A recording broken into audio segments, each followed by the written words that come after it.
The following program is sponsored by The Greek, Ely's Radio Shack dealer at 570 Altman in downtown Ely, and brought to you as a public service by Georgetown Media in Ely, Nevada. White Pine County Tourism Recreation Board meeting, February 10th, 2013. During the effort to get everybody here.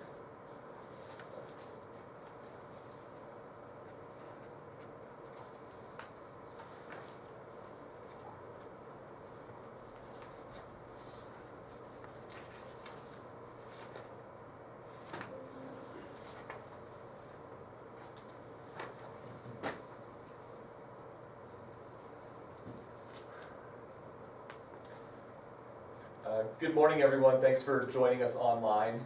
We're just waiting for another board member to show up so we have a quorum this morning. So hang out and we'll begin shortly.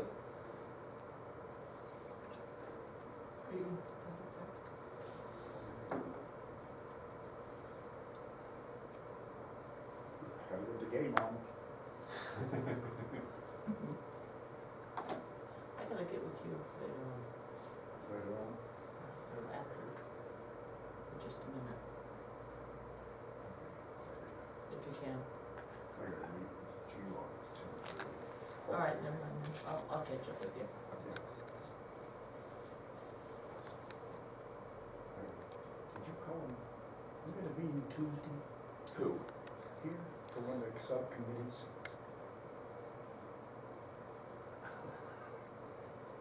I know we were having a meeting here for one of the subcommittees. I didn't know that it was on Tuesday. The Tuesday would work. I mean,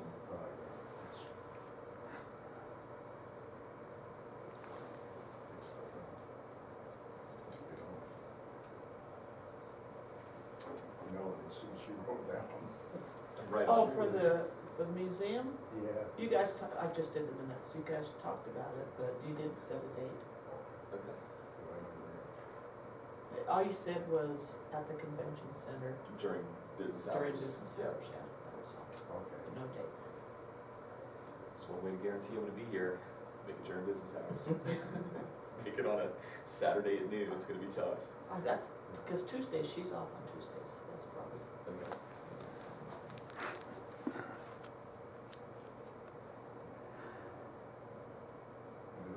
Do it Tuesday, I don't know what time. Regularly almost Sunday. Gotta have my car, recall done on my car Monday morning.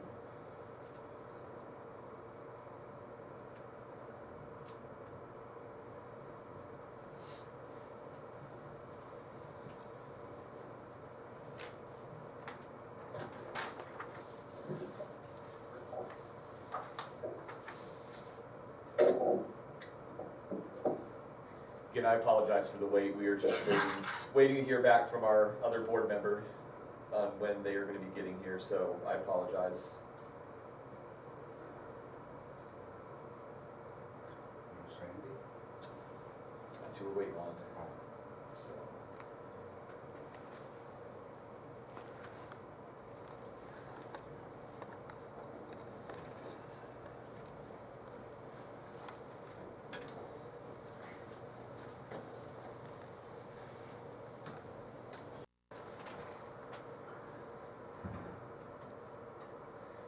So everybody, Sandy is on her way. She'll be here in a few minutes. She just got hung up at work, so we'll probably be about another 3 minutes before we get this meeting started. Marietta, you'll be going ahead and calling this to order when the time comes. So I'm just giving the update, and I'll let you know when Sandy gets here. Kyle, would you verify the exact time that you have when we get to that point? Yeah, absolutely. Thank you.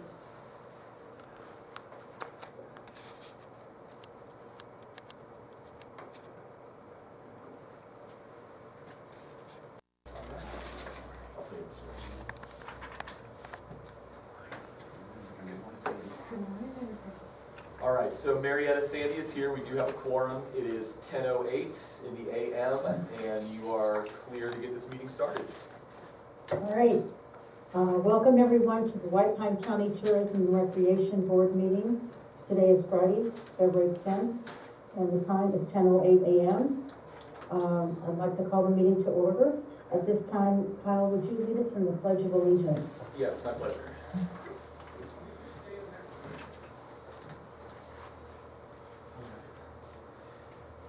I pledge allegiance to the flag of the United States of America and to the republic for which it stands, one nation, under God, indivisible, with liberty and justice for all. Thank you, Kyle. At this time, I'd like to go to item number 2, roll call. Kurt Carson, are you present? No, not present. No? Caroline McIntosh is not present today. Janet Van Camp, are you present? Here. Sandy Wright, Yes, here. and I'm Marietta Henry, I'm present, so. Okay. Item number 3 is public comment. Public comment will be limited to no more than 3 minutes per person. No action may be taken upon a matter raised under this item of the agenda until the matter itself has been specifically included on an agenda as an item on which action will be taken. Only those persons who have an item on the agenda will be recognized during the regular scheduled meeting. The board may prohibit comments if the content of the comments is willfully disruptive of the meeting by being slanderous, offensive, inflammatory, irrational, or amounting to personal attacks, or interfering with the rights of other speakers. Persons are limited to submit comments in writing on the agenda items and/or attend and make comment on the item at the meeting. Do we have anyone on Zoom who wishes to make a public comment? All right, do we have anyone present in the convention center who would like to make a public comment? George? Thank you. Madam Chairman, we still have a list that has never been addressed. We gotta start putting people on the board that show up, let alone answer requests for public information. Commissioner, you need to address that at some point in time. I'm disappointed at the turnout today with the impact that they may have on this facility. I take the time to report the meeting. I take the time to ask questions. I'm very patient in waiting for information that I'm not getting. That needs to change. I've not seen anything on the agenda to address the Heritage Park. Again, we have enough parks in this community that you guys are saying one way or the other. You get to address the question on Broadbent Park. We're taking out the grandstand. We allow downtown to die. I want to remind you, the football field was taken out, the track was taken out, the baseball diamond was taken out, and now they're contemplating taking out the grandstand. You're killing downtown, and that needs to change. You got to remember what your function is. And downtown is part of that. Survival, we're not getting it. That's all I have at this time. Thank you. Thank you, George. Thank you, George.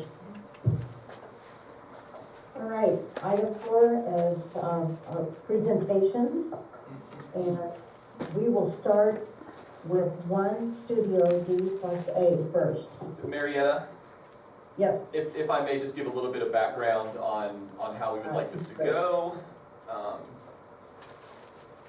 So, yeah, good morning. So, through speaking with our legal counsel, at their advice, how today's gonna go is, according to the agenda, we're gonna have 1 studio present first. We have a list of standardized questions that will be asked to both firms. The board is to ask those questions, listen to the answer, but is not to respond, is not to deliberate, is not to react. This is strictly presentation. And then when we go to the next agenda item, which is the discussion and possible action one, after both firms have been able to present, then the board will go ahead and discuss, and at that time can make an action or a motion to make an action or not. So just in the name of fairness and equity, in keeping with the NRS, that is what our legal counsel has recommended. So Eric, you and your team are going to go first. So go ahead and present, tell us everything we need to know. We'll go ahead and ask those standardized questions. Your team can answer those, and then the presentation will end, and we'll have the other firm go ahead and do the same thing. Is that okay? Great. Yeah, has everyone already had a chance to review our proposal that we sent? Yes. Okay, so I won't go into any of that unless there's questions related to some of the information that we provided. I think if we're gonna kind of cut to the chase as far as our proposal and the way that we work through this process, for your particular improvement of the convention space, we really are going to focus primarily on the budget. I think that is going to be the big driver in what can be done at this facility.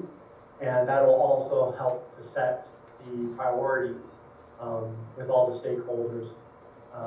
Because there is such a wide range of improvements that we can make, from making space more functional, more versatile, creating some circulation spaces, and carving out maybe a little bit of that space of the main convention area to allow circulation into some of those other rooms on the north side. I think the budget also is going to drive a lot of the, what I think we are looking at really two main goals here. One is the overall impression of the space, and that's going to be driven by the look, the finishes, and how we can best adapt to the new branding that is going to be here at this convention space. And then the other one really is improving all of the functionality, which we feel is really in three different areas. One is technology. That's going to be a big improvement in the audio and visual system and getting that integrated. Improving the lighting, dealing a little bit with the acoustics. The other big one is going to be in the versatility that I had mentioned before. That's going to be a lot of how we can bring in a wide, diverse range of functions into the space, but also in how we can host multiple events at the same time. That's, I think, has a lot to do with how we can maybe partition some of these spaces and create those secondary circulation spaces. And then the last one will be accessibility, making improvements to those bathrooms. Juan's going to bring up just a quick sketch. If you'll allow me to share the screen. Okay, coming right up.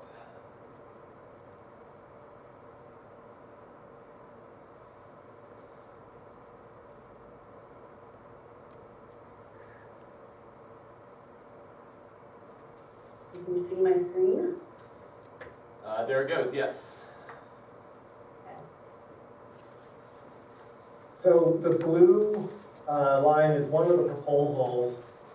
This would be one of maybe the more costly elements if we were to move forward with this option. But what we're showing here is a potential hallway that leads from the main entrance lobby, and then that would close off that space to the main convention space. This does a few different things. One, it creates a pathway to those back rooms without having to walk through that main central space.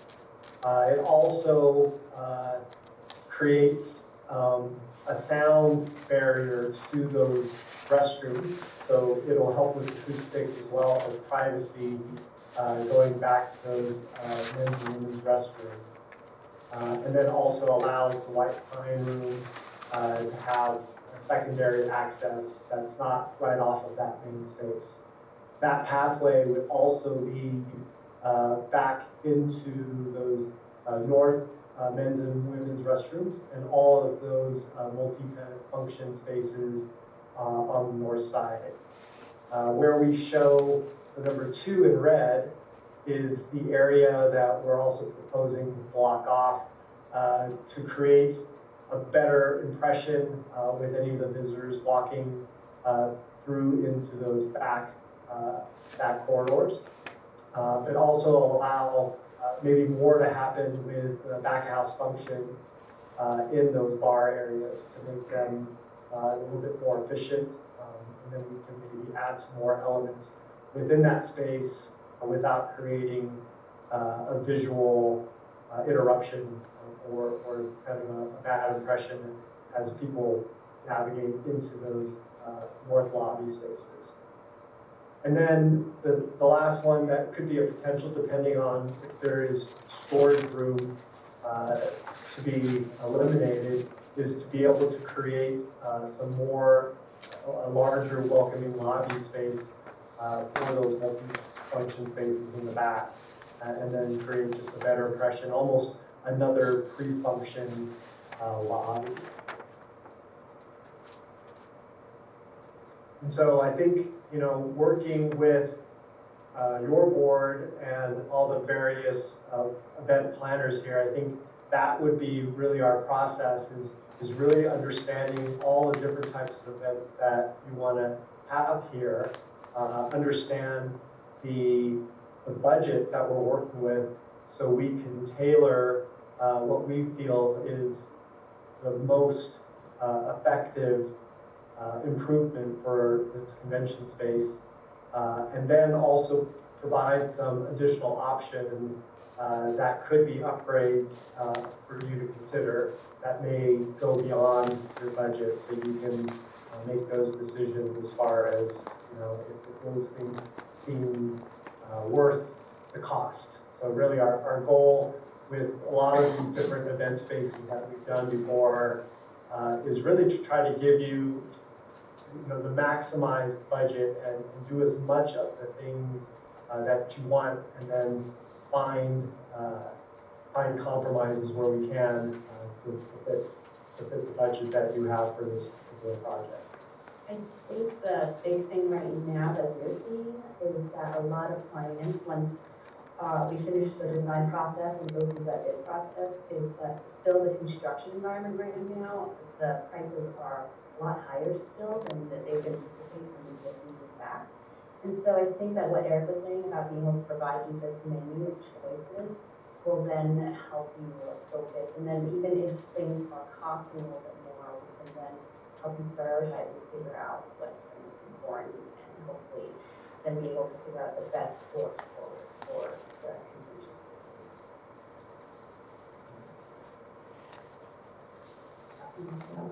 Right? Nope, I think we'll open it up to questions. I'm sure you have Cool. some questions you want to hear. Yeah, definitely, and I'll just reiterate, these are the same questions that both firms are going to be asked. The board can't respond to these, and if you already answered this in a presentation, this is just a chance to elaborate even further. So I think Marietta, we'll start with you. All right.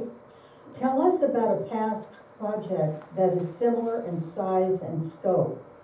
What were some of the hurdles during the project, and lessons learned and things to consider? I would say one of the most recent projects that we worked on was one in Reno. It was an event space primarily set up for a lot of weddings. This one had a larger support space where it had a full kitchen to be able to do the meals, as well as a bar and a lot of storage space. So some of the biggest challenges with that one really had to do with the budget constraints. So they had a certain size of being able to seat a certain number of guests, which also then dictated the size of the kitchen required. And then because they also wanted versatility, there was a lot of storage space required for the tables and chairs and different types of setups for different kinds of events. So the challenge there was really how to fit all of those functions in within a particular footprint that we were allotted on the space that also had a pool as an outdoor space. So trying to make it as efficient as possible within a tight footprint, and then tailor the design and the finishes to also try to work within a budget. And then also knowing that we had a pool outside that created some noise, and then working within the acoustics to work with that. We've also done a couple of different convention spaces within some casinos, and those were more remodels and maybe closer to what you're doing here. And again, the big constraints always were within budget, and then also working within an existing property which was kept open, and so having to create barriers within the construction scope of work and be able to still have other functions around that space continue to keep moving. And those existing casino spaces, I think the big thing is they have existing brand images, and also we've helped them in certain areas, in some instances, create like new brand images if they're looking for a new look. And so we are very familiar in working with multiple clients with it, dealing with brands either existing or figuring out a new brand image. Thank you. Thank you. Janet? What are the technology and AV trends in convention and event centers? And can you give us some examples of what kind of technology we have to be competitive? The convention center that Eric had just mentioned, that we had worked on with the Larval Kitchen, that one did actually have a lot of the same AV needs. It had a lot to do with it being able to have either screens that were hidden from view and monitors, and then having good acoustics throughout that can be heard. And that space was actually also designed to be divided into two different spaces. And so then planning again for those multifunction spaces where you can have multiple screens and audio, visual needs, or then having, again, one big room and being able to integrate those back into one space and using it like that. And I think that something that is not maybe as much audiovisual that we've seen from many clients actually recently is the importance of acoustics. And so we have hired an acoustic engineer on many of our projects now to deal with that, especially when you start splitting up those spaces. And people, if they're having more of a private meeting or things like that, they don't want to have those conversations being heard between rooms. And so I think that actually that's less a part of the plug-in data component of it, but a very, very important thing that we've seen is how to control those acoustics. And there are a lot of great products, but also just the importance of building those walls and the construction of the spaces correctly. And then, again, having the lights being able to be dimmable and changed and being able to control them within each of the different spaces, no matter how they are going to be split up. Yeah, and then also taking into consideration the different types of events that you'll have. So if you're going to have live music, if you're going to have just plugged in music, if you're just going to do mainly kind of speech type of functions, all of those audio and sound systems can be tailored to fit some of those events better than others. But the more complex and the more things you're trying to do really well, the more expensive some of those systems begin to have, become as well. So it's really finding a compromise between trying to do the best system for each of those and which system then can be tailored to do a little bit of each. Perfect, thank you. Oops. What's that? Yeah. Hello. All right, Sandy. Hi. All right, I have a two-part question. Have you worked in remote areas, and what issues do you see arising during the implementation phase? And how would you overcome those issues? Yeah, we've worked in some remote areas, Minden and Dayton and some, so it's not too far from Reno, but they're a little bit more rural. I think sometimes the challenge there is finding some of the right subconsultants and subcontractors to be able to do some of the work in more specialized arenas and still get some competitive pricing with that. I think the fees of different groups sometimes can be a little bit more costly as well if you want people to come and make those site visits on a more regular basis. Sometimes it doesn't even have to be a remote as much as it's just a matter of distance between where we are and some of where our projects are. I think we've become pretty good at doing some of these things remotely, having more of these Zoom meetings and being able to work with a GC and have them walk around with the phone and be able to get our eyes on particular things, especially when it comes to existing conditions with the building. There's always going to be things that come up that require an adjustment of some of the design because of existing conditions that were unanticipated or just unknown because the demolition hadn't been done yet.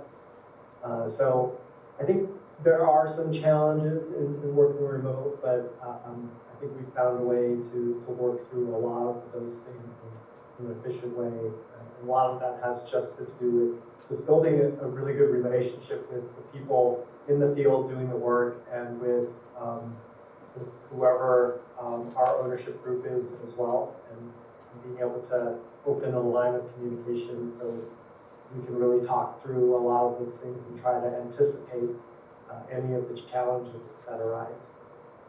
Yeah, we would hopefully want to try to lean on any expertise the board has, or if we decide whatever route we go with the general contractor, we would try to ask them to see if they've worked in those areas and maybe what subcontractors and subconsultants that you guys know if that might be in the area that work in the area that have knowledge, so that then we can really lean on that knowledge and try to help alleviate some of those issues that are coming out. Great, thank you. Thank you. All right, here's another one.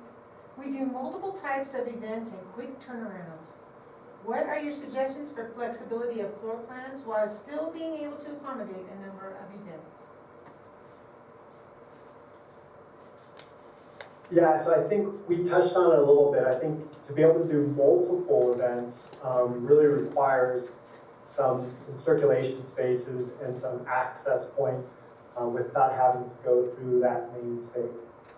Some of that could potentially also be done with exterior entrances if you don't want to increase the size of that main convention space. I think the AV systems would need to be partitioned a little bit as well to be able to run different events. And I think if storage is also limited, which it appears to be a little bit, being able to set up the furniture in different ways or to have more versatile types of furniture to be able to set that up in different ways so you don't need as much storage space to then again create different ways to set up for the space to accommodate different events.